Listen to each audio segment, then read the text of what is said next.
Let's switch gears now and talk a little bit more about the economy in the 1920s. It took about 2 years after the end of the Second World War for the country's civilian economy to snap back into place and to get over that post-war depression. But by 1921, the United States was about to experience an unprecedented period of economic growth and prosperity that came to define the decade until the very end. The United States is now clearly the world leader in finance, in manufacturing, in commerce and trade, and from this position, the United States prospered unlike any time period before. For the average working person, you would have experienced a situation of what we call full employment, where if you're looking for a job, you're going to find a job in a relatively short time period, and jobs were easy to come by. Everyone's hiring in this time period, and wages were rising. And we're not just talking about dollar amounts. We're talking about real purchasing power. Your standard of living was significantly improving year by year during this time period as you were living it. Now, we don't want to say that all Americans are experiencing this prosperity equally, but the general trend is one of an expanding middle class, rising standards of living, rising real wages during this time period. And I think we can isolate at least two anchors in this economy that are responsible for so much activity. We talked back in the late 1800s Gilded Age, we talked about a phenomenon known as the spin-off effect in economics. And that's where significant growth in a core industry will stimulate significant growth in all of the industries that support it. We talked about railroads doing that in the late 1800s. And in the 1920s, really two items stand out at the center of the economy with this huge spin-off effect. The first one, of course, will be automobiles. This is now the age of the automobile upon us. And companies like Ford and Chrysler and General Motors and Dodge, they are selling cars by the millions. We more than doubled the amount of cars on the road between 1921 and 1929. And just think of all the industries that are benefiting from the growth of the automobile industry. Every new car is going to have 5 tires, 4 on the wheels and 1 spare. So you may have a job at Goodyear or Firestone or Michelin because of the boom in the automobile industry. Think of all the metal, the steel, the machine parts, the glass that goes into making an automobile. And someone has to produce those. And all of these producers are selling these resources, these parts, to automobile manufacturers. Think about what it takes to keep cars running. What's going to happen to the oil industry as we continue to put more cars on the road? There's going to be a boom in the oil. You might have a job in an oil field in Texas because of the rising demand for gasoline. Also, think in terms of road construction. Running cars on old dirt and gravel roads isn't exactly the most efficient means of getting around. We're going to start seeing a huge surge in the mileage of paved roads in the country. The forerunner, in some cases, of what later became the interstate highway system. And that is leading to tens of thousands and thousands of construction jobs. Think about the ordinary, everyday maintenance that cars need. Think about the amount of gasoline that they're consuming. You're going to see a surge in the number of service stations and repair shops, things like that. A massive spin-off effect coming out of the automobile industry. Also think of the rising prosperity, the growing middle class. More people can afford to own their own home. And houses are being built at a fantastic pace in the 1920s, particularly in the new suburban areas that were growing around the cities. And think about all of the resources that will go into housing construction.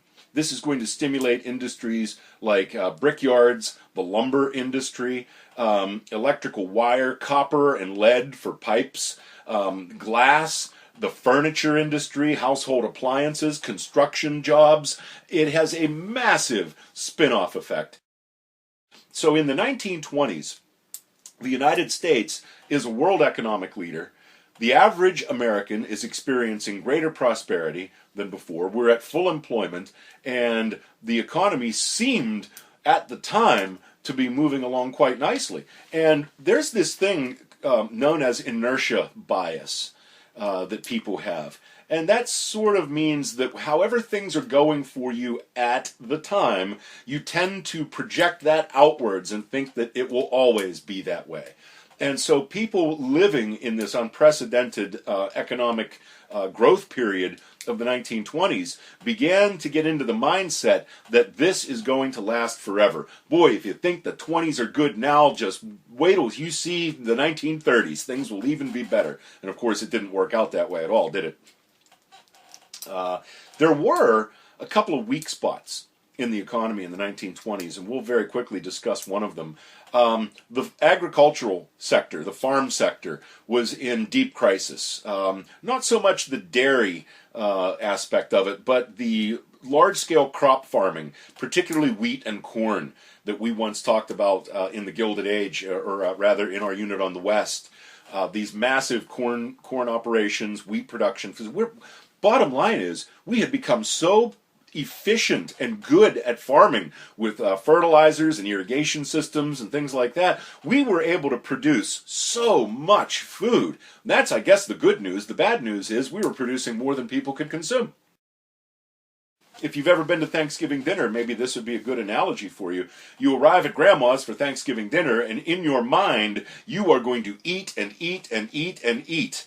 But the reality is, you sit down at the table, you have one heaping plate of turkey and stuffing and mashed potatoes and vegetables, whatever, and you are stuffed, and you don't want any more. And then here comes Grandma offering you pie, and what does everyone say? No thanks, I'll have some later. Look, you can only consume so much food in a given time period, and American farmers had become such efficient producers, they were producing too much. And that includes the export markets as well, not just domestic consumption. And when you have too much of a product, no matter how important that product may be, you're going to drive your price down. And that's exactly what happened. If you look at the PowerPoint in the section on the economy, you'll see that farm income over the course of the 1920s was basically slashed in half in real terms, which is devastating to the farm sector. And now here we're going to tie something in to the coming of the Depression. Farmers oftentimes own a very significant asset, and that is their land.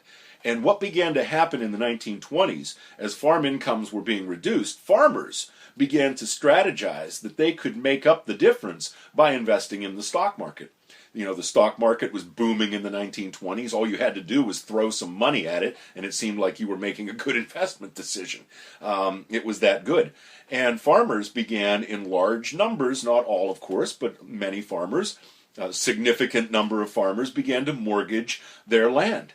And they would use the proceeds of this mortgage to go and buy stock on the stock market. And it seemed to be working at the time. And it worked so well that many of them would take out a second mortgage on their land and invest that in the stock market. And of course, we know what would happen to that strategy if the stock market ever crashed. And it did. And that was one of the leading causes of the devastation of the farm sector in the 1930s with foreclosures on mortgages and so forth. Farmers unwittingly were digging their own hole in the 1920s. So of course, here the big lesson, that even in an economy where things seem to be booming and moving along very robustly, there are always going to be sectors within it that are much, much weaker and perhaps even creating recessionary conditions for themselves. But in the big picture, just to review the economy, as you were living it in the 1920s, things had never seemed to be better. Standards of living were rising, people were able to find jobs, unemployment was just at an all-time low, and people began to think that this prosperity would have to become a permanent thing. Closely tied to the economic growth was the continued growth of the cities in the 1920s. Now, we traced this back again to the Gilded Age when we talked about the rise of the cities. The cities in the United States continued to grow, whether you're talking about New York, Los Angeles, San Francisco, Chicago, Buffalo, Rochester, Pittsburgh, Detroit. These cities are all growing. And again, the reason of this is the same as what we discussed in the Gilded Age. The cities were economic engines. This is the center of industry and manufacturing and transportation and finance and commerce. This is where the jobs are. And if you want to partake in this this economic boom, the best place to go was to a large city because they are hiring. And think about Detroit. Detroit grew rapidly in the 1920s. And at the heart of that would have been the automobile industry. As we were saying before, Ford and Chrysler and Dodge and General Motors and these companies are selling cars like hotcakes. And they can barely keep up with demand. They need workers. And people go to these places to take advantage of that economic opportunity. Now, another point we want to make about the cities in the 1920s is they're not just growing in terms of their population. The cities are becoming at least somewhat more livable by the 1920s. Remember, in the Gilded Age, we talked about the persistent problems and deficiencies of the cities, the lack of infrastructure and so forth.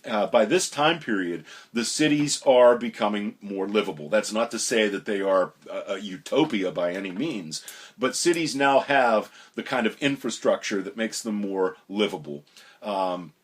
Regular sanitation departments, sewage lines, regular garbage collection, city hospitals and medical care. All of these things are now becoming part of the urban scene. The cities are livable in a way that they had not been 30, 40 years earlier. So that's a very big difference. Electricity was commonplace by this point in all the major cities, and they are starting to really assume recognizable form. Oh, think of the skyscrapers. We talked about those in the Gilded Age, how you could have a skyscraper 40 stories tall. Well, modern engineering had advanced to the point now where we're into the age of, the Chrysler Building, and the Empire State Building began construction right at the end of the 1920s. And so cities are growing both in number and also in terms of their modernity as far as infrastructure and a more suitable quality of life.